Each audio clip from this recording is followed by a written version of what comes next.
Қайырлы кеш, сіздермен бірге денсаулық зор байлық арнасы. Бүгінгі видео осы арнадағы ең маңызды әңгімелердің бірі болуы мүмкін. Бастамас бұрын бір сәтке тоқтап, мына сұрақ туралы ойланып көріңіз. Егер жүрегіңізге ең үлкен қауіп күндіз емес, түнде сіз ұйықтап жатқанда төнсе ше? Көпшілік инфаркт пен инсульт аяқ астынан еш ескертушісіз болады деп ойлайды, бірақ шындық әлдеқайда қорқынышты. Көп жағдайда ағзадағы зақымдану үнсіз түнде, түннен түнге адам ұйықтап жатқанда басталады. Ал 60 жастан кейін бұл қауіп өте көп есе артады. Бүгін мен сіздерге дәрігерлер мен зерттеушілер аса қауіпті деп есептейтін 6 кешкі әдет туралы айтатын боламын. Бұл әдеттер инфаркт қаупін, инсульт қаупін, жүрек ырғағының бұзылуын және ұйқыдан кенеттен өліп қалу қабілетін арттырады. Кейбірі мүлде зиянсыз болып көрінеді, кейбірі миллиондаған адам күн сайын жасайды. Ал олардың біреуі соншалықты кең таралған.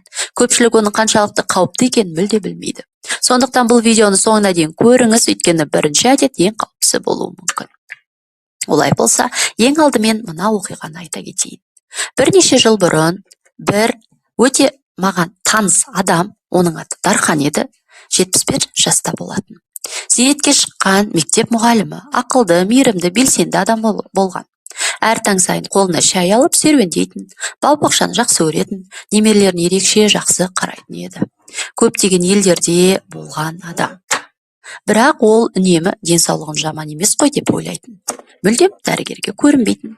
Бірақ бір күні таңертең әйелі оны төсекте ес-түссіз күйінде тапты.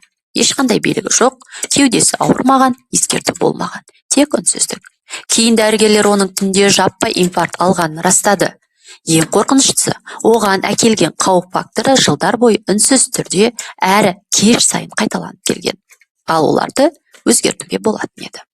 Көпшілік байқамайтын үнсіз қауіп. Зерттеулерге сәйкес, кешкі әдет жүрек денсаулығына орасан зор әсер етеді.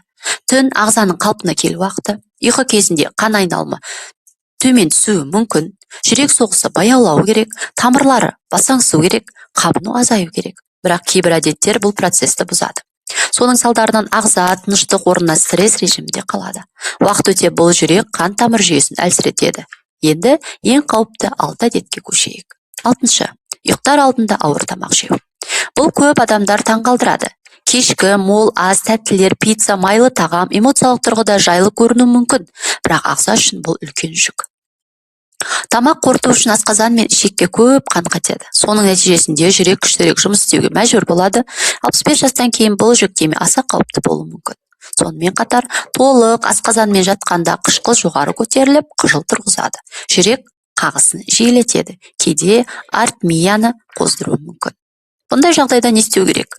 Соңғы толық тамақты ұйқыдан кемінде 3 сағат бұрын ішу керек. Егер қарның ашса, банан, аздаған жаңғақ, йогурт, сұлы ботқасын жеуге болады. Кешкі астан кейін 10 минут серуендеу де өте пайдалы. 5. Қысым дәрісін дұрыс емес уақытта қабылдау. Көп адам дәріні таңертең ішеді, бірақ зерттеулер кейбір адамдар үшін кешкі қабылдау тиімдірек болуы мүмкін екенін көрсетті. Неге? Өйткені инфаркт пен инсульттің көбі таңғы 3 пен 6-ның аралығында болады. Дәл осы уақыт кезінде қан қысымы күрт көтеріледі. Егер дәрінің әсері әлсіреп қалса, қауіп артады. Маңызды, ешқашан дәріні өз бетінше өзгертпеңіз. Бұл туралы тек дәрігермен міндетті түрде сөйлесіңіз, кеңес алыңыз. 4. Түнгі жасырын сусыздану. Көптеген егде адамдар түнде дәретханаға тұрмас үшін кешке аз су ішеді. Бірақ бұл басқа қауіп туғызуы мүмкін. Яғни дене сусызданады. Жас ұлғайған сайын шөл сезімі әлсірейді. Сондықтан адам сусызданып жатқанын байқамауы мүмкін.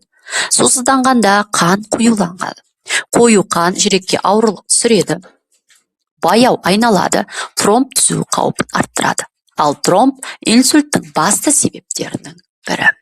Не көмектеседі? Күні бойы бір келкі су ішіңіз, кешке магний, калийге бай тағамдар пайдаланыңыз, мысалы банан, шпинат, авокадо, тәтті картоп. 3. Телефон мен теледидарға қарау. Көп жарық мелатонин өндірісін тежейді. Ал мелатонин тек ұйқы гормоны емес. Ол тамырларды қорғайды, қабынуды азайтады, жүректің қалпына келуіне көмектеседі. 70 жастан кейін мелатонин онсыз да азаяды. Сондықтан экрандар ерекше зиян. Не істеу керек? Ұйқыға дейін 1-2 сағат бұрын экранды өшіріңіз, оның орнына кітап оқыңыз, тыныш музыка тыңдаңыз, тыныс жаттығуларын жасаңыз. Екінші, шалқасынан ұйықтау. Бұл ұйқы апонезін күшейтеді. Ұйқы апонез кезінде тыныс уақытша тоқтайды. Соның салдарынан оттегі азаяды, қысым көтеріледі, жүрекке ауыр салмақ түседі. Бұл түнде ондаған рет қайталануы мүмкін. Белгілері: қатты қорыл, таңертең бас ауруы, ауыздың құрғауы, күндізгі шаршау. Көп адам үшін қырымен ұйықтау әлде қайда пайдалы. Номері 1. Стресспен ұйықтау. Бұл ең қауіпті әдет. Көп адам төсекке уайыммен, қорқынышпен, жалғыздық сезіммен, қаржылық мазасыздықпен жатады. Ағза мұны қауіп ретінде қабылдайды. Соның салдарынан кортизол көтеріледі, адреналин бөлінеді, қан қысымы жоғарылайды. Ал түнде қысым төмендеу керек. Ұзақ стресс жүрек пен тамырларды біртіндеп бұзады. Не көмектеседі? Жаңалықтарды өшіріңіз, жарықты бәсеңдетіңіз, терең тыныстаңыз, дұға оқыңыз немесе медитация жасаңыз. Тыныс алу әдісін байқап көрсеңіз болады. 4 секунд дем алу, 7 секунд ұстап тұру, 8 секунд баяу шығару. Бұл жүйке жүйесін тыныштандырады. Қорытынды жасайық. Егер осы видеодан бір ғана ой есте қалса, ол мынау болсын: сіздің жүрегіңіз ең маңызды жұмысын дәл түнде атқарады. Ал сіздің кешкі әдеттеріңіз оны қорғайды, не бұзады. Жақсы жаңалық бар. Кішкентай өзгерістердің өзі үлкен нәтиже береді. Тіпті 60, 70, 80 жастада. Тіпті одан кейінде. Бүгін кешке өзіңізден сұраңыз: мен бүгін түнде жүрегімді қорғау үшін нені өзгерте аламын? Бір кішкентай шешім сізге ұзақ жылдар бойы өмір сыйлауы мүмкін. Өзіңізді күтіңіз, денсаулығыңызға қараңыз. Келесі видеода